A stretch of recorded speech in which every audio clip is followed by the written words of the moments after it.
As soon as he heads back inside, Ojin receives a notification about an abnormality outbreak and the possibility of a mutant appearing. This emerges to be the gate Ojin went in, and our guy already seems to know that it was suspicious for anthrones to travel in groups, which made no sense, concluding that it was an abnormality after all. The guy then narrates that mutants refer to the monsters who mutate every so often. Depending on the situation, there are cases where they are weaker in their original forms, but typically, the mutated forms tend to be much stronger than their original forms. Mutants are monsters that new one-star metahumans cannot dare to overcome. Recalling his confrontation with the anthrones, he didn't see any mutants back then, wondering if he missed them because he wasn't in a situation to worry about them. Smiling at his screen, Ojin seems to have selected his next destination, to fight the mutants. We are then taken to the gate in the news where mutants are seen, and a lot of metahumans are calling to join their party to hunt mutants together. Reaching his destination, Ojin reckons that the news said to avoid coming here at the time being, but there are more people than usual. This leads him to wonder if the myrrh crystals go for a lot of money. After that, our boy also thinks of joining a party, but he's pretty confident with his powers now as he can fight the mutants alone. But it comes about that this cheapskate doesn't want to split the profits with a party member. Just like that, he begins his hunting and walks into the forest. Suddenly, he senses something behind him, and in a flash, a bunch of anthrones leaps toward him. However, Ojin stands his ground without flinching. He stops the anthrone from attacking with his stick and effortlessly holds him down to the ground. Making it pay the price for attacking, our guy chases after the anthrone, and using his powers, he wipes them all out with the blue lighting power. While his powers also destroy the trees, Ojin himself is greatly flattered as his physical specs are on a completely different level compared to the typical one-star metahumans. He then contemplates that the body of an anthrone usually weighs around 80 kilograms, and it's not easy to grab and throw it with one hand, depicting how powerful he has become. Our guy then recovers the myrrh crystals that must be around 800,001 each. Assuming this is why everyone wants to become a metahuman, after he acquires the crystals, some other monsters await him as Ojin senses them, thinking that they come after smelling the scent of their friend's blood. Well, it emerges to be a mutant, and without a second, the mutant comes attacking our guy, catching off guard. However, our boy remains unfazed and activates his power thunderbolt, charging the lightning spear at the mutant. To his surprise, the mutant gets annihilated with one hit. While he was shocked that it worked, this scares the other anthrones away, and also myrrh crystals. At that moment, Ojin Lyra's stigma levels up to 2 stars. Left in disbelief, he assumes that it's because of the amount of mana from the stigma that made him level up faster. But what surprises him more is reaching the 2nd star in just one day. Feeling the power surging through him, our guy recovers the crystal from the mutant when suddenly someone sneaks up on him, complimenting him for capturing a mutant.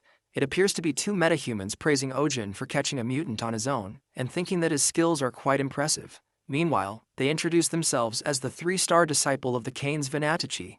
A hint of doubt hits our guy as he ponders that there's no way 3-star disciples would come to a low-ranking gate like this one, wondering if they're specifically here for the mutant. Observing the two, he speculates that they've got faces that scream thief and it'd be a crime of its own if they're not. Just then, the 2 guys make it look like they lost sight of these anthrones earlier, and Ojin immediately realizes that they really are thieves. The tension gets higher as they stare at each other, and Ojin seems to have no choice. All of a sudden, he starts to shed crocodile tears and apologizes to them, kneeling on the ground, while Ojin acts to freak out and surrender, giving all the rewards to them. The thieves are quite impressed as our guy understands the situation and asks him to talk more over there. As they are walking away, in a flash, a spear pierces through one of them. Well, it appears to be Ojin making a fool out of them, and while he brutally stabs him to death, he utters to give his greeting to his mother in hell. Putting on a sinister laugh, he tosses out the spear from the body while the other thief leaps towards him with his weapon, calling him a crazy bastard. Dodging the attack instantly, Ojin slides past him in a blink of an eye, and the thief guy is taken aback as he says that this son of a bitch has been hiding his skills, reckoning that he's unbelievably fast. With an evil look in his eyes, our guy leaps towards him, saying he's just a weak idiot, and slashes the spear through him, charged with lightning power at that, and the poor guy screams in pain. After killing those guys, Ojin feels like it's quiet again, and happily goes back to his harvest. However, something makes him stop as he thinks about the black heavens that are supposed to be stronger as it absorbs more stigma. Thinking of giving it a try, he gets reminded of Vega, who told him that one of the traits of the black heavens was the black curtain. Using his stigma on the dead guy, the black heavens absorb Canis Venatici's stigma, fulfilling all the requirements to unlock the 2nd level of the black heavens. Ojin experiences the 2nd enlightenment as the black energy emits through him. As it seems so powerful, the enlightenment level of the black heavens is low, which restricts the record of awakened Lee Shin-yuk. Later, the guy opens his eyes in a hospital room where the doctor informs him that he's passed out for 2 weeks. Being passed out for this long, our guy wonders if these are also Lee's memories that he's reliving. While Lee's brother Woo-hyuk asks him why he entered the gate without telling him beforehand, Lee apologizes to him as he thought it'll be okay since it was a 1-star. Just then, a girl barges into the room and asks Woo-hyuk if he has time, addressing him as Guildmaster. The girl informs him that the new gate that opened in Mokdong on the 15th, apparently, a guy Chang Hyun found a relic there. Suddenly Lee's memories begin to glitch and Ojin finally yanks out of Lee's memories, presuming that he keeps getting his memories. Just then, Ojin successfully inherits Lee Shin-yuk's awakened partial records, getting to Pixis Spear Arts level 5, and learns a new skill named Lame Excuses. Meanwhile, our guy guesses the more memories of Lee he gains, the more enlightened he becomes and wonders what the hell is Lame Excuses. Nonetheless, he focuses on the new piece of information about the gate that appeared in Mokdong where the guy also found a holy relic. It is then revealed to us that the holy relics refer to artifacts that have concentrated powers of the star within those. Some possess so much power that it closes the gap between 1 star and 2 stars even. To sum it up, there's a holy relic in the gate that will open in Mokdong after 8 days, and our guy couldn't be more happy to hear such a thing. The next scene takes us to the shop where Kwon Ojin comes to sell his myrrh crystals. After finding out the price with tax deducted, our guy utters a cuss word but controls his emotions. In the back of his mind, he calls them fucking robbers for putting a 20% tax on selling the crystals. Frustrated, Ojin thinks that it's not as bad as it could get, and at that moment, the woman asks him what constellation he's associated with, to which our guy responds that, Lyra. As soon as the cashier listens to this, utterly disbelieved, she asks him again to confirm it. While our well-mannered boy spells it out for her, the woman is too stunned to speak as her jaw drops. As the woman takes him somewhere, Ojin ponders that her reaction is the same as expected, so it would be nice if he would smurf around for the sake of convenience in the future. But he thinks that it's stupid because fame is power after all, and in the meantime, the woman takes her to the VIP room, asking him to wait there. Entering the room, he encounters a blonde guy who straight up asks Ojin to stop looking and stare down. Giving him the side eye, our boy wonders who the hell is this. Looking at the blonde bastard, Ojin guesses that he's here to write a registration exam, but then his eyes land on the palatable desserts that are only prepared for the VIPs. Drooling over the fancy food, our guy couldn't resist but wonder if those are free. Recalling he used to be jealous of bastards who luxuriously ate those things back when he was a scammer, he can't seem to hold back after seeing the free food and munching on the things placed right in front of him. While the blonde guy awkwardly stares at him stuffing food in his mouth, our guy couldn't care less as he finds the food very delicious. Happiness at its peak, he decides to pack what's left and take it, thinking that Haeun Nuna will be so happy about this. Just then, the blonde guy questions Kwon if he's a fucking beggar, which makes our guy stop for a second. The blondie makes some colorful remarks about him, saying why he keeps smacking his lips while eating as it's making him lose his appetite, but Ojin doesn't take it to heart and responds that he's quite the daring guy, adding that it's good to see youngsters like him full of energy, even recklessly acting without thinking of consequences. Burning the blondie with his words, the guy gets pissed and asks Ojin if he's gone crazy after eating food. Sitting proudly, our main character questions him if he knows who he is, calling him a child. Gushing with pride, Kwon utters that he hasn't been active lately and looks at what happened, but he makes the blonde guy curious by saying that if he's in the VIP, he'd know who he is. While the guy is confused as hell thinking who this bastard is, the blonde guy speculates that he's someone famous whose face is well known, judging by how confident he is. Observing that tone of speaking is like an old man, the guy thinks that he've heard of it before, that once a metahuman passes being a 9-star, there are cases where their body gets younger, and if he thinks about it, this person Ojin was guided to the VIP room, leading him to believe that he's a damn old man. After that, our guy questions the blonde guy about which guild he belongs to, again addressing him as a child. Careless, the blonde guy talks to him casually when he notices Ojin staring at him with a straight face, with a scary look in his eyes. Our boy kinda warns him that he's been speaking informally to him since earlier, which scares the life out of the poor guy. That's when the blonde guy stands up and bows to him, revealing that Park Jung-woo of the Pandanus Guild. Appearing to be calm, Ojin presumes that he's fucked as the Pandanus Guild is one of the top 10 guilds in Korea, and the Guild of Scorpio metahumans. Nonetheless, he tells Jung-woo that it's the same guild as Chan-yuk's, which surprises him as Ojin seems to know his guildmaster, thinking that he doesn't know anything about him. Our guy lies to Jung-woo, stating that he knows the guildmaster and makes up a story, muttering that back in the day they used to eat together, went to saunas together, and did everything together. Upon hearing this, Jung-woo goes into a state of shock while Ojin laughs it off, saying that the young bastard has even become a respectable guild master, lying at his best. Ojin plans to have some drinks with him someday and requests Youngwoo to give his regards to that bastard Chanyuk later. Meanwhile, our guy smoothly makes a fool out of the blonde guy and tells his fake name Kwon Jin-ho for the regards. Park Youngwoo apologizes to him for not recognizing such a noble character and being rude. Well, it looks like our guy once again scams this poor guy, as for a guy who's been scamming for years, a guy like Jungwoo was easy to trick. Putting on a devious smirk, another plan comes to his mind when he asks Youngwoo to do him a favor if he's feeling that sorry. It turns out that he makes the blonde guy pack all the leftover food to take it with him, and the obedient Youngwoo gathers all the refreshments in the refrigerator. While Ojin is super happy to think about Hyen seeing all the food, Jungwoo informs him that he's leaving. Assuming that he was here for the exam registration, the blonde guy doesn't feel so good and leaves. On the other hand, our guy was happy to see him leaving, thinking that he chased away the nuisance. Well, we get to know the real reason behind Youngwoo Long's face and early departure. Earlier, Ojin took all his money, flattering Jungwoo that he's the future of South Korea's metahumans, and our guy hit the jackpot as he carried a lot of cash with him in the wallet. Going through his wallet, suddenly, Ojin finds a mutant's mirror crystal and wonders what this doing here.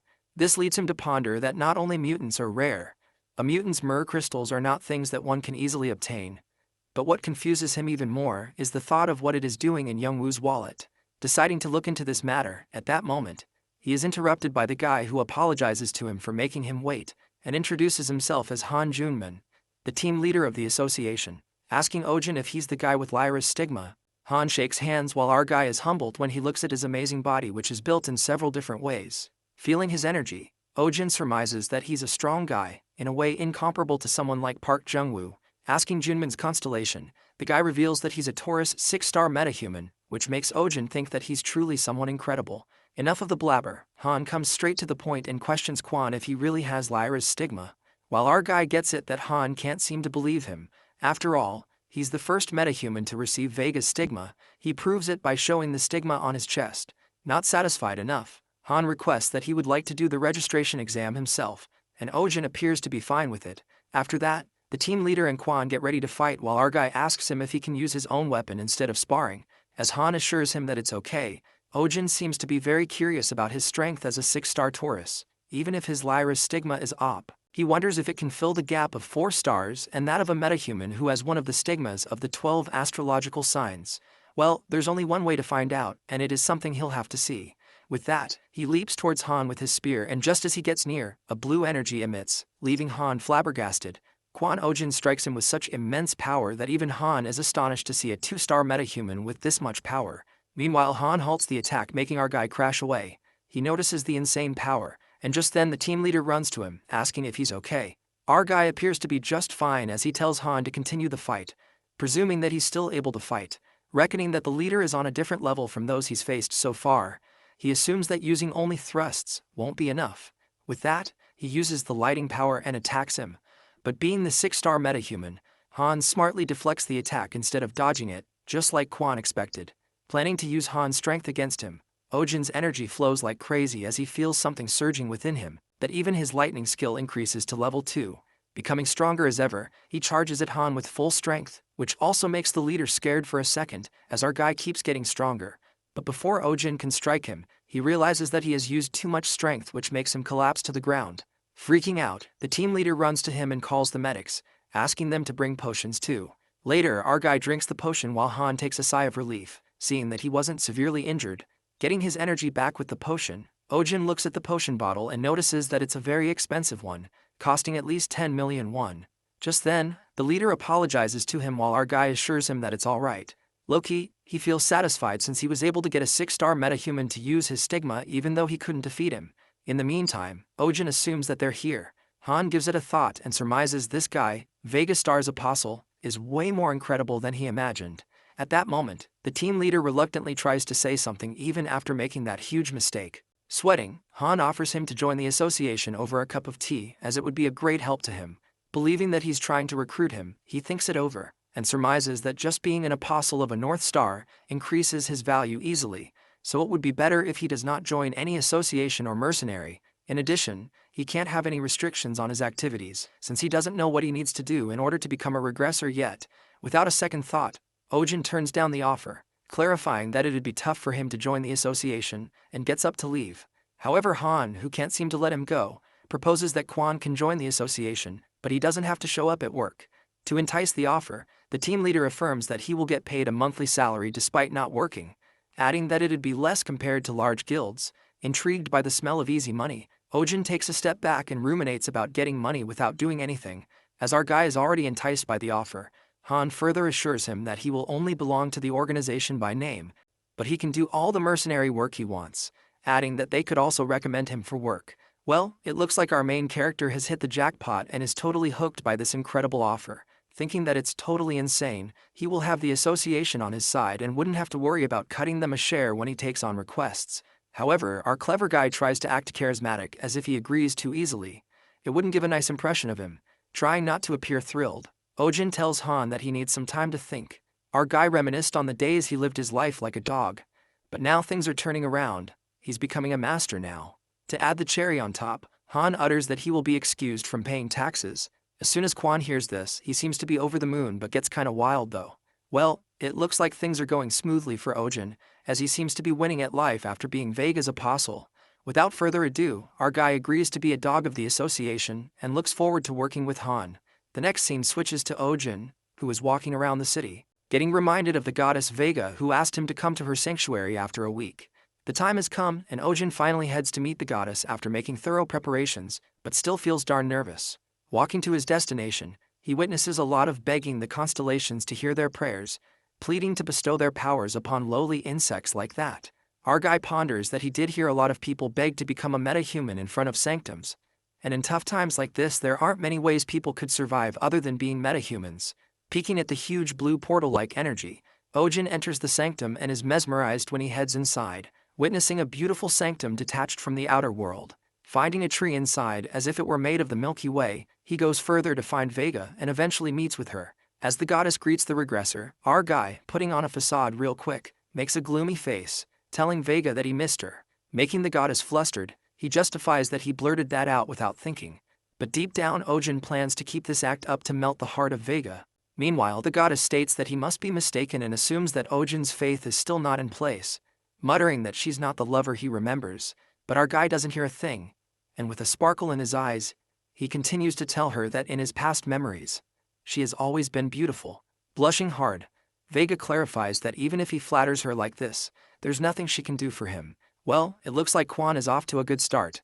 Putting that aside, the goddess praises him for becoming a 2-star in just 1 week as expected of the unheavenly star. Filled with pride, Ojin says that he has already done this before while Vega asks him about the details of the future he came from, because in order to help him, she needs to know what happens in the future. Getting busted, Ojin low-key freaks out, but with years of experience of being a scammer, he handles it and reveals that in the near future, the existence known as the heavenly demon will appear. Lying smoothly, our guy makes this up on the fly. The demon that possesses the black heavens, known as the heavenly demon. Meanwhile, the goddess asks him if the heavenly demon possesses the black heavens, to which Ojin agrees, but informs her that since the demon has hidden himself very well, no one knows his face or whether he's a human or not. Curious, Vega questions that even the regressor doesn't know who the heavenly demon is, and Ojin tries to reason with her, saying that tried to find this information as soon as he came back, but failed to do so. That's when the goddess catches him off guard, uttering that if he used the Star of Oaths to regress, this means he killed the Black Heaven's owner, which leads her to question if was not able to see his face despite killing him. As soon as Ojin hears about the Star of Oath thing, his mind goes blank, wondering what the fuck is that thing. Lost in the thought, Ojin realizes that the possessor of the Black Heavens died, which means that Lee Shinyuk succeeded in killing him. Having so many questions in mind about why that bastard Lee regressed in the first place, our boy gets his act together because if he hesitates, the goddess might suspect him, so he needs to pass over this as smoothly as possible. Yanking out of his thoughts, Ojin reveals that the moment he pierced the spear through the heavenly demon's heart, he became black dust and spread everywhere, and he was so absorbed in the fight that he couldn't even see his face. Believing in his story, Vega asks him if he has a way to find the possessor of the Black Heavens. Well, he's standing right in front of her. Playing smart, Kwon states that the only way to find the heavenly demon is to wait until he makes the move. Asking when the demon will begin to move, our guy responds that it's 3 years from now, which is enough time for Ojin to get stronger and pretend to be a regressor. After that, our guy assures the goddess that he will look for clues about the heavenly demon and get stronger until then. While Vega finds it reasonable, our guy wonders if he should conclude things and reveals about the new gate opening in Mokdong with relics inside, informing that he will head there first. The clever guy tells her this information from Lee Shin-yuk's memories to become free from the goddess's suspicion if this becomes reality. Given that this info would only be known to a regressor, Vega gives him the rights that only a regressor can enjoy, calling him a child. Hearing the goddess call him her child, our guy can't seem to handle this, and wonders if most of the constellations call their disciples their children, assuming that he should call her Vega mom. Just then, Vega comforts him by saying not to overexert himself, even though the weight of this world's fate is on his shoulders, wrapping him into the sweetest hug, while Ojin's soul also feels warmth from a mother's touch. Unexpectedly, his conscience hurts a bit for lying to such a constellation, but he needs to do it to survive. Ending things by spraying some fake love, he assures Vega that he's not pushing himself. Holding her hand with such affection, he confesses that he can do anything for her. Perfectly played, the goddess turns red as she is flattered, and our guy gets happy to see her reacting, topping it off perfectly. As our boy is about to leave, Vega stops him and abruptly apprises him that she will be going back with him, adding that she must manifest in this realm and travel with him. Victimized by his own scheme, Ojin is left speechless, thinking about what the fuck she just said. He wonders if she's gonna follow him, which makes him regret that he kind of went overboard with the romance. Well, it looks like this serves him right. Trying to stop her, he reminds her of the restraints of commandments, but Vega, being the goddess, states that her power and time will be limited, but with this method, it's possible to an extent. Watching with bafflement, the goddess gets so much smaller and hands Ojin a pendant, elucidating that if he wears it for a few hours, she can manifest for hours in this state. It appears that she is quite moved by Ojin's words that he would do anything for her, so she decides to walk the dark and lonely along with him. Going down in the dumps, our guy is fucked, crying inside, because if that happens, he will have to act a regressor every damn day. The next scene switches to Song Hyun, who seems to be freaking out after knowing Ojin's weird situation. While the little Vega follows our guy, Hyun gets frantic as she thinks the constellations can't come to Earth because of the restraints. As Vega and Song bicker with each other informally, poor Ojin looks done with their petty arguments. Later, at night, where we see Goddess Vega falling in love with the burger, while Song is astonished to see that the constellations can even eat. Finishing the delicious meal, Vega mumbles that having human food was her first, and accepting a human disciple like Quan was also a first. Curious, Song asks her what's so special about him, and Vega, without a thought, responds that there's no one else in this world more special than Ojin. With certainty, the goddess believes in him so much as she claims that one day the whole world will know that he is more special than anyone else in the world, and will become a great being. Listening to such genuine comments for this guy, Song presumes that Ojin is a great scammer for sure. At that moment, Vega adds that Hyun is special too, leaving her speechless. Meanwhile, Quan realizes that Vega can see that Hyun is also a metahuman. The goddess utters if she's not aware, making Han confused. Unexpectedly, the goddess asserts that she can help her with the curse on her eyes, but then she backs off, saying that she spoke carelessly. After that, Vega gets tired, saying that she can't manifest for a long time in this state as her restraints get worse, and goes to sleep after saying goodbye to her child, Ojin. In the meantime, the goddess disappears. Song is taken aback by this and asks Quan what is going on, while our guy justifies that he didn't know it would be like this either. Song calls her out and requests him to use his knees for the first time in a while, using his knees as a pillow. Han seems to love it and asks him if likes it too, but Ojin laughs it off, saying that she's so fucking heavy. As they both joke around, Song sleeps on him while our guy gives her a warm smile as she dozes off.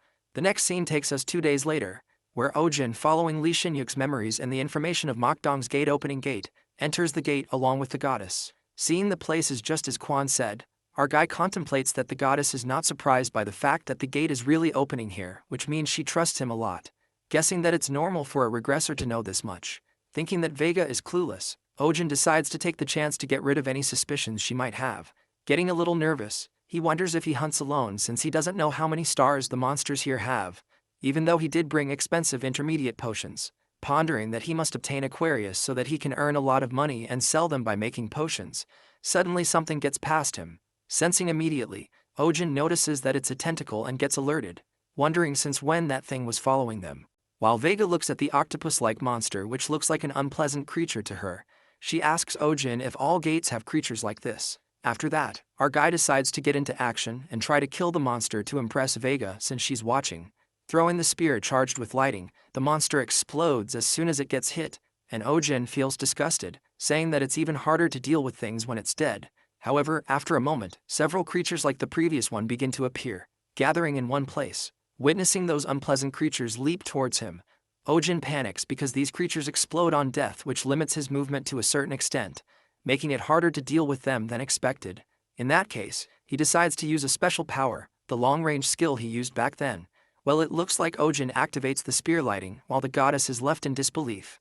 Just then, he slings the lightning spear towards the monsters, wiping them at once. Feeling proud, Ojin manages to use the technique that he could only previously use while being blessed.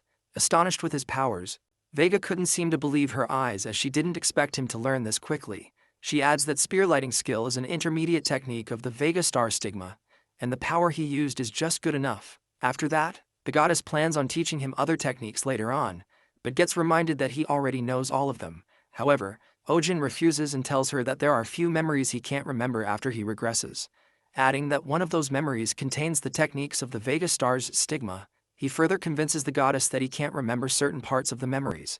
Well, it appears that Ojin saves himself from the future dilemma, lying to her just in case she asks him to use a skill that he doesn't know out of nowhere.